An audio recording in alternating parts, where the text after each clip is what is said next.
ನನ್ನ ಅಮ್ಮ ಪಾಪ ಮೊದಲಿಂದನೂ ಕಷ್ಟದಲ್ಲೇ ಇದ್ದದ್ದು. ನನ್ನ ಓದಿಸಲು ತುಂಬ ಕಷ್ಟಪಟ್ಟಿದ್ದಾರೆ. ನನ್ನ ಅಪ್ಪ ಕುಡಿಯ. ನನ್ನ ಅಮ್ಮ ತೀರೋಗಿದ್ರು. ಅದು ನನ್ನ ಅಮ್ಮ ತುಂಬ ವರ್ಷಗಳ ನಂತರ ಹುಟ್ಟಿದ್ದು. ಅವರಿಗೆ ಅಮ್ಮನ ಅಣ್ಣ ಹೇಗಿದ್ರು ನನ್ನ ಅಮ್ಮನನ್ನು ಹೊರಗೆ ಹಾಕಬೇಕು ಅಂತ ನೋಡದೆ ಮಾಡದೆ ಒಬ್ಬ ಕುಡಿಯಾಗೆ ಕೊಟ್ಟು ಮದುವೆ ಮಾಡಿಸಿದ್ರು. ಹಾಗೆ ಮದುವೆ ದಿನ ಹೇಳಿದ್ರು ಏನೇ ಆಗಲಿ ಗಂಡನನ್ನು ಬಿಟ್ಟು ಬರಲೇಬಾರ್ದು ಅಂತ. ಆದರೆ ನನ್ನ ಅಪ್ಪ ಕೆಲಸಕ್ಕೆ ಹೋಗ್ತಾ ಇರಲಿಲ್ಲ. ಮದುವೆಯ ಮೊದಲನೇ ದಿನವೇ ಹೇಳ್ತಂತೆ, ನಾನು ಕೆಲಸ ಮಾಡಲ್ಲ, ನೀನು ನನ್ನ ಕೆಲಸ ಮಾಡೋಕ್ಕೆ ಹೇಳಬಾರ್ದು. ಬೇಕಾದರೆ ನೀನು ದುಡಿದು ಇದ್ದರೆ ಇರು, ಇಲ್ಲಾಂದರೆ ಹೋಗ್ಬೋದು ತವ್ರ ಮನೆಗೆ. ನನಗೆ ಪ್ರಾಬ್ಲಮ್ ಇಲ್ಲ, ಅದಕ್ಕೆ ಎಲ್ಲ ಮೊದಲೇ ಹೇಳ್ತಾ ಇರೋದು ಅಂತ. ಆಗ ಅಮ್ಮ ಬೇರೆ ಗತಿ ಇಲ್ಲದೆ ಇರಬೇಕಾದ ಸ್ಥಿತಿ ಬಂತು. ಅಮ್ಮ ಮತ್ತು ಅಪ್ಪ ಯಾವುದಕ್ಕೂ ಲಾಯಕ್ಕಿಲ್ಲ ಕುಡಿಯ ಅಂತ ಹೊರಗೆ ಹಾಕಿದ್ರು. ಅಪ್ಪ ಒಂದು ಚಿಕ್ಕ ಕೊಟ್ಟಿಗೆಯಲ್ಲಿದ್ದರು. ಅಮ್ಮ ಅಂತೂ ಓದಿರಲಿಲ್ಲ. ಅಲ್ಲಿ 3-4 ಮನೆಯಲ್ಲಿ ಕೆಲಸ ಮಾಡಿ ಜೀವನ ಕಳೀತಾ ಇದ್ರು. ಆದರೆ ಅಪ್ಪ ಅದರಲ್ಲೂ ಕುಡಿಯಲು ದುಡ್ಡು ಬೇಕು ಅಂತ ಈಸ್ಕೊಂಡು ಹೋಗ್ತಾಯಿದ್ರು. ಕೊಡಲ್ಲ ಅಂದರೆ ಹೊರಗಡೆ ಹೋಗು ಅಂತ ಹೇಳ್ತಾಯಿದ್ರು. ಅಪ್ಪನಿಗೆ ಮೊದಲೇ ಗೊತ್ತಿತ್ತು ಅಮ್ಮನ ಅಣ್ಣ ಅಪ್ಪನ ಎದುರೇ ಆ ಮಾತು ಹೇಳಿದ್ದು. ಹಾಗೆ ಬ್ಲ್ಯಾಕ್ ಮೇಲ್ ಮಾಡ್ತಾ ಇದ್ರು. ಅಮ್ಮ ಪಾಪ ಕೊಡ್ತಾಯಿದ್ರು. ಕೆಲಸ ಮಾಡಿದ ಜಾಗದಲ್ಲಿ ಉಳಿದ ಅನ್ನ ಕೊಡ್ತಾಯಿದ್ರು. ಅದನ್ನು ತಿಂದು ಅಡ್ಜಸ್ಟ್ ಮಾಡ್ತಾಯಿದ್ರು. ಹೀಗೆ ಕೆಲಸಕ್ಕೆ ಹೋಗೋ ಸಾಹೇಬರು ಅವರ ಮನೇನ ಇಲ್ಲಿ ಕೆಲಸ ಮಾಡುವಷ್ಟು ದಿನ ಇರಲು ಕೊಟ್ಟಿದ್ರು. ಆ ದಿನಗಳಲ್ಲೇ ಅಮ್ಮ ಪ್ರೆಗ್ನೆಂಟ್ ಆಗಿದ್ಲು. ಅಮ್ಮನಿಗೆ ಸರಿಯಾಗಿ ತಿನ್ನಲಿರಲಿಲ್ಲ. ಆದರೆ ಆ ಸ್ಥಿತಿಯಲ್ಲಿ ಕೆಲಸ ಮಾಡ್ತಾಯಿದ್ರು. ನಾನು ಹುಟ್ಟಿದೆ. ಆದರೆ ಡೆಲಿವರಿ ಆದಾಗ ಅಮ್ಮ ಸ್ವಲ್ಪ ದಿನ ಕೆಲಸಕ್ಕೆ ಹೋಗಿರಲಿಲ್ಲ. ಆಗ ಅಪ್ಪ ತುಂಬ ಟಾರ್ಚರ್ ಮಾಡ್ತಾಯಿದ್ರು. ಹೇಳ್ತಾಯಿದ್ರು, ನೀನು ದುಡ್ಡು ಕೊಡು, ಇಲ್ಲ ಅಂದರೆ ನಾನು ಈ ಮಗುವನ್ನ ತೆಕ್ಕೊಂಡು ಹೋಗಿ ಮಾರಿ ದುಡ್ಡು ಪಡ್ಕೋತೀನಿ ಅಂತ. ಹಾಗೆ ಹೆದರಿ ಆ ಸ್ಥಿತಿಯಲ್ಲೇ ಅಮ್ಮನಿಗೆ ಎದ್ದೊಳಲು ಆಗದೆ ಇದ್ದರು. ನನಗೋಸ್ಕರ ಹೋಗಿ ಸಾಹೇಬ್ರು ಹೆಂಡ್ತಿದ್ರು. ಆಗ ಏನು, ನಿನ್ನೆ ತಾನೇ ಡೆಲಿವರಿ ಆಗಿದ್ದೆ, ಬಂದಿದ್ದೀಯಾ, ನಿನಗೆ ಅಷ್ಟು ಗೊತ್ತಿಲ್ವಾ ಹೀಗೆ ಬರಬಾರ್ದು ಅಂತ? ಸರಿ ಏನು ಬೇಕು ಅಂತ. ಆಗ ಅಮ್ಮ ಅದು ನನಗೆ ಸ್ವಲ್ಪ ದುಡ್ಡು ಸಾಲದ ರೀತಿ ಕೊಡಿ, ನಾನು ಸ್ವಲ್ಪ ದಿನ ಆದಮೇಲೆ ಇಲ್ಲಿ ಕೆಲಸ ಮಾಡ್ತೀನಿ, ಆಗ ಕಟ್ ಮಾಡ್ಕೊಳ್ಳಿ ಅಂತ. ಆಗ ಯಾಕೆ, ಏನು ವಿಷಯ ಅಂತ ಕೇಳಿದಾಗ ಅಮ್ಮ ಎಲ್ಲ ವಿಷಯ ಹೇಳಿದ್ರು. ಅವನದು ಇದೇ ಆಗೋಯ್ತು, ನಿನಗೆ ಮೊದಲೇ ಗೊತ್ತು ಅವ್ನು ನಿನ್ನ ನೋಡ್ತಾ ಇಲ್ಲ ಅಂತ. ಹಾಗಿದ್ಮೇಲೆ ಮಗು ಬೇರೆ ಮಾಡ್ಕೊಂಡಿದ್ದೀಯಾ, ಹೊಟ್ಟೆಲೂ ಇರಬೇಕಾದ್ರೆ ಸಾಯಿಸ್ಬೋದಾಗಿತ್ತಲ್ಲ, ಹೀಗೆ ಆಗ್ತಾ ಇರಲಿಲ್ಲ, ಈಗ ಹೇಗೆ ನೋಡ್ಕೋತೀಯಾ ನಿನ್ನ ಮಗಳನ್ನು ಅಂತ. ಆಗ ಅಮ್ಮನಿಗೆ ತುಂಬ ಬೇಜಾರಾಗಿ ಈಗಿನವರೆಗೆ ನಾನು ಹೇಗೆ ಬದುಕಿದ್ದನೋ ಹಾಗೆ ನೋಡ್ಕೋತೀನಿ ಅಂತ ಹೇಳಿದ್ರು. ಹಾಗೆ ಸ್ವಲ್ಪ ಹಣ ಕೊಟ್ಟರು. ಅದನ್ನು ಅಪ್ಪನ ಕೈಗೆ ಕೊಟ್ಟು ಕಳಿಸಿದ್ರು. 1 ವಾರದವರೆಗೆ ಅಪ್ಪ ಬಂದೇ ಇಲ್ಲ. ಎಲ್ಲ ದುಡ್ಡು ಖಾಲಿ ಆದಮೇಲೆ ಬಂದರು. ಅದೇ ಗೋಳು. ಅಮ್ಮ ಈಗ ನನ್ನ ಹತ್ರ ದುಡ್ಡು ಇಲ್ಲ ಅಂತ ಹೇಳಿದಾಗ ಏನು ಮಾಡಿದ್ರು ಗೊತ್ತಿಲ್ಲ. ಸ್ವಲ್ಪ ದಿನ ಕಾಣಲೇ ಇಲ್ಲ. ಅಮ್ಮ ಕೆಲಸಕ್ಕೆ ಹೋಗಲು ಸ್ಟಾರ್ಟ್ ಮಾಡಿದ್ರು. ಸಡನ್ನಾಗಿ ಮನೆಗೆ ಬ್ಯಾಂಕಿನವರು ಅಪ್ಪನನ್ನು ಹುಡುಕು ಬಂದರು. ಅಮ್ಮ ಇಲ್ಲ, ಅವರು ಏನು ಏಕೆ ಅಂತ ಕೇಳಿದಾಗ ಗೊತ್ತಾಯಿತು, ಅಪ್ಪ ಈ ಮನೆ ನಮ್ಮದು ಅಂತ ತೋರಿಸಿ ಬ್ಯಾಂಕ್ನಂತ ಲೋನ್ ತೆಗೆದಿದ್ದಾರೆ ಅಂತ. ಅಮ್ಮನಿಗೆ ತುಂಬ ಗಾಬರಿ. ಅಮ್ಮ ರಾತ್ರಿ ನನ್ನ ಕರ್ಕೊಂಡು ಈ ಮನುಷ್ಯನ ಜೊತೆ ಜೀವನ ಮಾಡೋದು ಸರಿಯಲ್ಲ ಅಂತ ದೂರ ಕರ್ಕೊಂಡು ಹೋದರು. ಅಲ್ಲಿ ಸ್ವಲ್ಪ ದಿನ ಬಸ್ ಸ್ಟ್ಯಾಂಡ್ನಲ್ಲಿ ಇದ್ದು ಕಾಲ ಕಳೆದು ಅಲ್ಲೇ ಬರುವ ಜನರ ಹತ್ರ ನಿಮ್ಮ ಮನೆ ಕೆಲಸ ಇದ್ದರೆ ಕೊಡಿ ಅಂತ ಕೇಳಿ ಹಾಗೆ ಒಂದು ಮನೆಯಲ್ಲಿ ಕೆಲಸ ಕೊಟ್ಟರು. ಸ್ವಲ್ಪ ದಿನ ಅವ್ರ ಮನೆಯಲ್ಲೇ ಇದ್ದು ಕೆಲಸ ಮಾಡಿ ಅವ್ರು ಕೊಟ್ಟ ಸಂಬಳದಿಂದ ಚಿಕ್ಕ ಮನೆ ಬಾಡಿಗೆ ತಗೊಂಡು ಅಲ್ಲೇ ಇದ್ದರು. ಅಲ್ಲೇ 2-3 ಮನೆಯಲ್ಲಿ ಪಾಪ ನನ್ನ ಕರ್ಕೊಂಡು ಕೆಲಸ ಮಾಡಿಕೊಂಡು ಇರ್ತಾಯಿದ್ರು. ಸ್ವಲ್ಪ ದಿನ ಆದಮೇಲೆ ನನ್ನ ಓದಲು ಗವರ್ಮೆಂಟ್ ಸ್ಕೂಲ್ಗೆ ಇಟ್ಟರು. ಅಮ್ಮನಿಗೆ ನನ್ನ ಚೆನ್ನಾಗಿ ಓದಿಸ್ಬೇಕಂತ ತುಂಬ ಆಸೆ. ಹಾಗೆ ಆಗ್ತಾ 10ನೇ ತರಗತಿವರೆಗೆ ನಾನು ಅಲ್ಲೇ ಓದಿದೆ. ನಾನು ಓದೋದ್ರಲ್ಲಿ ತುಂಬ ಚಾಲಾಕಿದ್ದೆ. ಒಳ್ಳೆ ಮಾರ್ಕಿನಿಂದ ಪಾಸಾದೆ. ಕಾಲೇಜ್ಗೆ ಅಮ್ಮ ಕೂಡಿ ಹಾಕಿದ್ದ ದುಡ್ಡಿನಿಂದ ಅಡ್ಮಿಷನ್ ಮಾಡಿಸಿದ್ರು. ಇವತ್ತಿನವರೆಗೆ ಅಪ್ಪ ಹೇಗಿದ್ದಾರೆ ಅಂತ ತಿಳ್ಕೊಳ್ಳೋಕ್ಕೂ ಹೋಗಲಿಲ್ಲ. 2-3 ಸಲ ಅಮ್ಮನ ಅಣ್ಣ ಬಂದಿದ್ದರು ಗೊತ್ತಾಗಿ. ಟೀಚಿಂಗ್ ಕೋರ್ಸ್ ಮಾಡಿದೆ. ಒಂದು ಸ್ಕೂಲ್ಗೆ ಟೀಚರ್ ಕೆಲಸ ಮಾಡ್ತಾಯಿದ್ದೆ.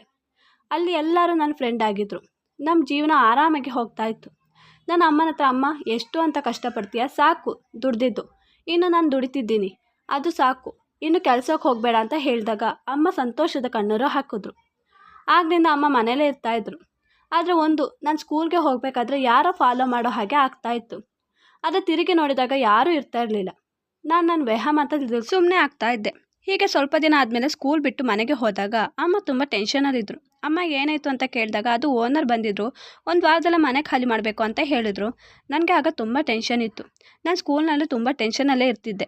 ಅಲ್ಲಿಯ ನನ್ನ ಜೊತೆಗಿದ್ದ ಸರ್ ಮೋಹನ್, ಏನಾಯಿತು ನೇತ್ರ, ಎಲ್ಲ ಓಕೆ ತಾನೇ, 2-3 ದಿನದಿಂದ ತುಂಬ ಟೆನ್ಷನಲ್ಲಿದೆಯಾ ಅಂತ ಕೇಳಿದ್ರು. ನಾನು ಆಗ ಹೇಳಿದೆ, ನನ್ನ ಮನೆ ಕೆಳಗಡೆ ಮನೆ ಖಾಲಿಯಾಗಿದೆ, ಯಾರೂ ಇಲ್ಲಿ ಬಂದಿಲ್ಲ, ಬೇಕಾದರೆ ನೀವು ಅಲ್ಲಿ ಶಿಫ್ಟ್ ಆಗ್ಬೋದು ಅಂತ ಹೇಳಿದಾಗ ನನಗೆ ತುಂಬ ಖುಷಿಯಾಯಿತು. ಹೇಳಿದ್ರು ನನಗೆ ಅಡ್ವಾನ್ಸ್ ಬೇಡ ಅಂತ. ಹಾಗೆ ನಾವು ಅಲ್ಲಿಗೆ ಶಿಫ್ಟ್ ಆದ್ವಿ. ಅಲ್ಲಿ ನಮ್ಮ ಮನೆ ಎದುರು ಒಂದು ಕಾರ್ ಯಾವಾಗಲೂ ನಿಂತ್ಕೋತಿತ್ತು. ನಾನು ಬೇರೆ ಯಾರ್ದು ಅಂತ ತಿಳ್ಕೊಂಡು ಸುಮ್ಮನೆ ಆಗ್ತಾಯಿದ್ದೆ. ಹೀಗೆ ನಾನು ಆಟೋದಲ್ಲಿ ಸ್ಕೂಲ್ಗೆ ಹೋಗ್ತಾಯಿದ್ದೆ. ಬರುವಾಗ ಆಟೋ ಸಿಕ್ಕಿಲ್ಲ ಅಂತ ನಡ್ಕೊಂಡು ಸ್ವಲ್ಪ ದೂರ ಬಂದೆ. ಅಲ್ಲಿ ಯಾರೋ ಗೊತ್ತಿಲ್ಲ 2-3 ಜನ ಇದ್ದರು. ಕೊಡೆ ನಮ್ಮ ಹಣನ, ಇಲ್ಲಾಂದ್ರೆ ಸಾಯಿಸ್ತೀವಿ ಅಂತ ಚಾಕು ಹಿಡ್ಕೊಂಡು ನನ್ನ ಹತ್ರ ಬಂದರು. ನನಗೆ ತುಂಬ ಭಯ ಆಯಿತು, ಯಾರು ಏನು ಅಂತ. ನಾನು ಯಾವ ಹಣ, ಏನು ಕೇಳ್ತಾ ಇದ್ದೀರಿ ಅಂತ ಹೇಳೋಷ್ಟರಲ್ಲಿ ಮೋಹನ್ ಬಂದರು. ಅವ್ರ ಬೈಕ್ ನಿಲ್ಲಿಸಿದೆ. ಅವ್ರು ಏನೂ ಹೇಳ್ದೆ ಓಡಿ ಹೊಟ್ಟೋದ್ರು. ಮತ್ತು ನನ್ನ ಮನೆಗೆ ಡ್ರಾಪ್ ಮಾಡಿದ್ರು. ಹೇಳಿದ್ರು, ನೀನು ಒಬ್ಬಳೇ ಟ್ರಾವೆಲ್ ಮಾಡೋದು ಸರಿಯಲ್ಲ, ನಾನು ಅಲ್ಲಿಗೆ ಹೋಗೋದು, ನೀನು ಅಲ್ಲಿಗೆ ಹೋಗೋದು, ನಾಳೆಯಿಂದ ನಾನು ಕರ್ಕೊಂಡು ಹೋಗಿ ಡ್ರಾಪ್ ಮಾಡ್ತೀನಿ ನಿನ್ನ ಅಂತ ಹೇಳಿ ಹೋದರು. ಆದರೆ ನನ್ನ ಅಮ್ಮನಿಗೆ ಏನೂ ಹೇಳಿಲ್ಲ, ಎಲ್ಲಿ ಅಮ್ಮ ಟೆನ್ಷನ್ ಮಾಡ್ಕೊಂಡು ಏನಾದರೂ ಆಗುತ್ತೆ ಅಂತ. ಆದರೆ ನನಗೆ ಅವ್ರು ಯಾರು, ಏನು, ದುಡ್ಡು ಕೇಳಿದ್ದು ಯಾವುದು ಅಂತ ಯೋಚನೆ ಮಾಡ್ತಾ ಇದ್ದೆ ಸ್ವಲ್ಪ ದಿನ. ಮತ್ತು ಮರೆತೋಯ್ತು. ನನಗೆ ಮೋಹನ್ ಮೇಲೆ ಒಂಥರ ಫೀಲಿಂಗ್ ಸ್ಟಾರ್ಟ್ ಆಗಿತ್ತು. ಅದು ಹೇಳೋಕ್ಕಾಗಲ್ಲ. ನನ್ನ ಮನಸ್ಸಲ್ಲಿ ಅವರಿಗೆ ನನಗೆ ಆಗ್ತಾ ಇರೋ ಅದೇ ಫೀಲಿಂಗ್ ಇದೆ ಅಂತ ಅನಿಸ್ತಾ ಇತ್ತು. ಒಂದಿನ ಅದು ಪ್ರೂವ್ ಆಯಿತು. ಮೋಹನ್ ಒಂದು ದಿನ ನನಗೆ ಸರ್ಪ್ರೈಸ್ ಕೊಟ್ಟು ನನಗೆ ಪ್ರಪೋಸ್ ಮಾಡ್ದ, ಮದುವೆಗೆ ಕೇಳ್ದ. ಆಗ ನಾನು ಮದುವೆ ಈಗಲೇ ಬೇಡ, ಪ್ರೀತಿ ಅಕ್ಸೆಪ್ಟ್ ಮಾಡಿದೆ. ಅವನು ಆಗಲೇ ಅಂದಿದ್ದ. ಹಾಗೆ ಸ್ವಲ್ಪ ದಿನ ಪ್ರೀತಿಯ ದಿನಗಳಾಗಿತ್ತು. ಮತ್ತು ಈ ವಿಷಯ ನಾನು ಅಮ್ಮನ ಹತ್ರ ಹೇಳಿದ್ದೆ. ಅಮ್ಮನಿಗೆ ಯಾವುದೇ ಅಭ್ಯಂತರ ಇರಲಿಲ್ಲ. ಸುತ್ತಾಡೋದು, ಒಟ್ಟಿಗೆ ಹೋಗೋದು ಬರೋದು ಮಾಡ್ತಾಯಿದ್ವಿ. ಇವ್ರ ಜೊತೆ ಹೋದಾಗ ನನಗೆ ಯಾರೋ ಫಾಲೋ ಮಾಡ್ದ ಹಾಗೆ 2-3 ಸಲ ಆಯಿತು. ಮತ್ತು ನಿಂತೋಯ್ತು. ಒಂದು ವಾರದಿಂದ ಅಮ್ಮ ತುಂಬ ಟೆನ್ಷನಲ್ಲಿದ್ದರು. ಏನಾಯಿತು ಏನೋ ಅಂತ ಕೇಳಿದ್ರು, ಏನೂ ಹೇಳಲಿಲ್ಲ. ಏನೂ ಇಲ್ಲ ಅಂತ ಹೇಳಿದ್ರು. ನಾನು ಬೇರೆ ಏನೋ ಇರಬೇಕು ಅಂತ ಅಂದ್ಕೊಂಡೆ. ನಾನು ಸ್ಕೂಲ್ಗೆ ಹೋಗ್ತಾ ಇದ್ದೆ. ಆಗ ಅಮ್ಮ, ಇವತ್ತು ನೀನು ಮನೆಗೆ ಬರಬೇಡ, 3-4 ದಿನ ನಿನ್ನ ಫ್ರೆಂಡ್ ಮನೇಲೇ ಇರು, ಏನು ಯಾಕೆ ಅಂತ ಕೇಳಬೇಡ, ನನಗೆ ಸ್ವಲ್ಪ ಕೆಲಸ ಇದೆ, ನಾನು ಎಲ್ಲಿಗೋ ಹೋಗಬೇಕು ಅಂತ ಹೇಳಿದ್ರು. ನಾನು ಎಲ್ಲಿಗಮ್ಮ ಅಂತ ಕೇಳಿದ್ರು. ಅಮ್ಮ, ನಾನು ಹೇಳಿಲ್ವಾ ಏನೂ ಕೇಳಬೇಡ ಅಂತ, ಇದ ತೆಕೋ, ಸ್ವಲ್ಪ ಬಟ್ಟೆ ಪ್ಯಾಕ್ ಮಾಡಿದ್ದೀನಿ ಅಂತ ಒಂದು ಕಿಟ್ ಕೊಟ್ಟಿದ್ರು. ನಾನು ಅಮ್ಮನ ಮಾತು ಕೇಳಿ ಒಪ್ಕೊಂಡು ಮತ್ತೆ ಸ್ಕೂಲ್ಗೆ ಹೋಗಿ ಅಲ್ಲಿ ಬ್ಯಾಗ್ ಮಡಗಿದ್ದೆ. ಹಾಂ, ಮೋಹನ್ ಕೇಳಿದ್ದ. ನಾನು ಸ್ವಲ್ಪ ದಿನ ಫ್ರೆಂಡ್ ಮನೇಲಿ ಇರಬೇಕು ಅಂತ ಬಂದೆ, ಹಾಗೆ ಬಟ್ಟೆ ತಂದೆ ಅಂತ ಹೇಳಿದೆ ಕಿಟ್ಟನ್ನು ನೋಡಿ. ನಾನು ನಿಜ ಹೇಳಲಿಲ್ಲ. ಹಾಗೆ ಸಂಜೆ ನನ್ನ ಫ್ರೆಂಡ್ ಜೊತೆ, ನನ್ನ ಅಮ್ಮ ಇಲ್ಲ, ಸ್ವಲ್ಪ ದಿನ ನಿನ್ನ ಮನೇಲಿರಲ್ಲ ಅಂತ ಕೇಳಿದೆ. ಆಗ ಆಯಿತು ಬಾ, ನನಗೆ ತುಂಬ ಖುಷಿನೇ ಅಂತ ಹೇಳಿದ್ಲು. ಹಾಗೆ ಅವಳ ಜೊತೆ ಹೋದೆ. ಮಾರನೇ ದಿನ 11 ಗಂಟೆಗೆ ಅಲ್ಲಿ ಅಧ್ಯಕ್ಷರು ಬಂದಿದ್ದರು. ಫೈಲೆಲ್ಲ ಕೇಳ್ತಾಯಿದ್ರು. ನಾನು ಅದನ್ನು ಮನೇಲೇ ಮಡಗಿದ್ದೆ. ಮನೆಗೆ 2 ಕೀ ಇತ್ತು, ನನ್ನದ್ರಲ್ಲೂ ಮತ್ತು ಅಮ್ಮದ್ರಲ್ಲೂ. ಹಾಗೆ ಅದು ತಗೊಂಡು ಬರೋಣ ಅಂತ ಮನೆಗೆ ಹೋದೆ. ಆದರೆ ಅಲ್ಲಿ ಅದನ್ನು ನೋಡಿ ದಂಗಾಗಿ ಹೋದೆ. ಅಲ್ಲಿ ಅಮ್ಮ ಹಸೆ ಮನೆಯಲ್ಲಿ ಕೂತಿದ್ರು ಒಂದು ಹುಡುಗನ ಜೊತೆ. ನಾನು ಅಂದ್ಕೊಂಡೆ, ಇದಕ್ಕೋಸ್ಕರನ ಅಮ್ಮ ನನ್ನ ಅಲ್ಲಿ ಇರೋಕ್ಕೆ ಹೇಳೋದು ಅಂತ ಕೋಪದಿಂದ ಹೋದಾಗ ಅಲ್ಲಿಯ ಗಂಡು ನೋಡಲು ಭೀಕರವಾಗಿದ್ದ. ನಾನು ನೋಡಿದ ತಕ್ಷಣ, ಹಾಂ, ನೀನು ಅಲ್ಲಿ ಇದ್ದೀಯಾ, ಹಾಗಾದರೆ ಇದು ಅಂತ ನೋಡಿದಾಗ ಅಮ್ಮ ನನ್ನ ಆ ಕಡೆ ಎದ್ದೊಳಿಸಿ ತಳ್ಳಿ ನನ್ನ ಎಳೆದು ಅಲ್ಲಿ ಕೂರಿಸಿದ್ರು. ನಾನು ಇನ್ನೂ ಬಂದಿಲ್ಲ ಅಂತ ಮೋಹನ್ ಕಾಲ್ ಮಾಡಿದ್ದ. ನಾನು ಸೈಲೆಂಟ್ನಲ್ಲಿ ವೈಬ್ರೇಟ್ ಮಾಡಿ ಮಡಗಿದ್ದೆ. ಹಾಗೆ ಗೊತ್ತಾಗಿ ನಾನು ಆನ್ ಮಾಡಿದ್ದೆ. ಆಗ ಅವನು ಗೊತ್ತಾಗಿ ಪೊಲೀಸ್ನ ಜೊತೆ ಕರ್ಕೊಂಡು ಬಂದಿದ್ದ. ಹಾಗೆ ಬಂದವ್ರ ಜೊತೆ ಹೊಡೆದು ಕೇಳಿದಾಗ, ಅದು ನನ್ನ ಅಪ್ಪ ಇವ್ರ ಹತ್ರ ಸಾಲ ಮಾಡಿದರು, ಅಗ್ರಿಮೆಂಟ್ ಕೂಡ ಮಾಡಿಸಿ ಸೈನ್ ಹಾಕ್ಸಿದ್ರು. ಈ ಸಾಲ ಇವ್ರ ಹತ್ರ ತೀರ್ಸೋಕ್ಕಾಗಲಿಲ್ಲ ಅಂದರೆ ಅವ್ರ ಸಂಬಂಧಿಕರು ತೀರಿಸ್ಬೇಕು ಅಂತ ಅಲ್ಲಿ ಬರೆದಿತ್ತು. ಸ್ವಲ್ಪ ದಿನ ಆದಮೇಲೆ ಅಪ್ಪ ಸತ್ತೋಗಿದ್ರು. ಸಂಬಂಧಿಕರ ಹುಡುಕಾಟದಲ್ಲಿ ಇದ್ವಿ.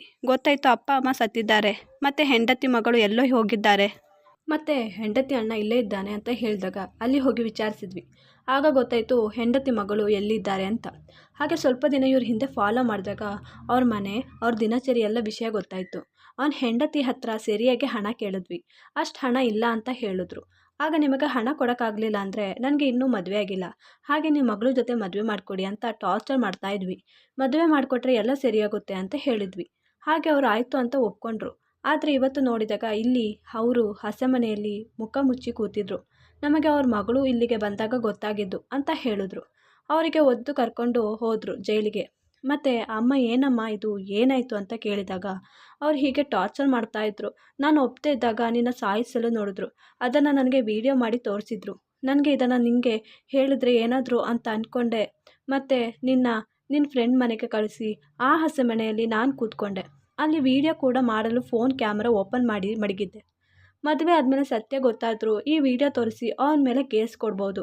ನಿನ್ನ ಜೊತೆ ಮದುವೆ ಆಗಲು ಆಗಲ್ಲ, ಇದು ನಿನಗೋಸ್ಕರ ಮಾಡಿದ್ದು, ಆದರೆ ಹೀಗೆಲ್ಲ ಆಯಿತು ಅಂತ ಹೇಳಿ ಜೋರಾಗಿ ಪಾಪ ಅಳ್ತಾಯಿದ್ರು. ಅಮ್ಮ ಎಷ್ಟಾದರೂ ಅಮ್ಮನೇ, ಎಷ್ಟೇ ಕಷ್ಟ ಬಂದರೂ ಅವರೇ ಅದನ್ನು ತೀರಿಸೋಕೆ ನೋಡ್ತಾರೆ. ಇದರಿಂದ ಅವ್ರ ಮಕ್ಕಳಿಗೆ ಹಾನಿ ಆಗಬಾರ್ದು ಅಂತ ಅನ್ಕೋತಾರೆ. ಆದರೆ ಅಪ್ಪ ಸತ್ತ ಮೇಲೂ ನಮ್ಮನ್ನು ನೆಮ್ಮದಿಯಾಗಿ ಜೀವನ ಮಾಡೋಕ್ಕೆ ಬಿಡಲಿಲ್ಲ. ಹೀಗೆ ಇದ್ದರೆ ಆಗಲ್ಲ ಅಂತ ಸ್ವಲ್ಪ ದಿನ ಆದಮೇಲೆ ಮೋಹನ್ ನನ್ನ ಅಮ್ಮನ ಹತ್ರ ಕೇಳಿ ನನ್ನ ಜೊತೆ ಮದುವೆ ಮಾಡಿಕೊಂಡ. ಹಾಗೆ ನಾವು 3 ಜನ ಒಂದೇ ಮನೇಲಿ ಆರಾಮಾಗಿ ಜೀವನ ಮಾಡಿಕೊಂಡು ಹೋಗ್ತಾ ಇದ್ದೀವಿ. ಈ ವಿಡಿಯೋ ಇಷ್ಟವಾದಲ್ಲಿ ಪ್ಲೀಸ್ ನನ್ನ ಚಾನಲ್ನ ಲೈಕ್ ಆ್ಯಂಡ್ ಸಬ್ಸ್ಕ್ರೈಬ್ ಮಾಡಿ.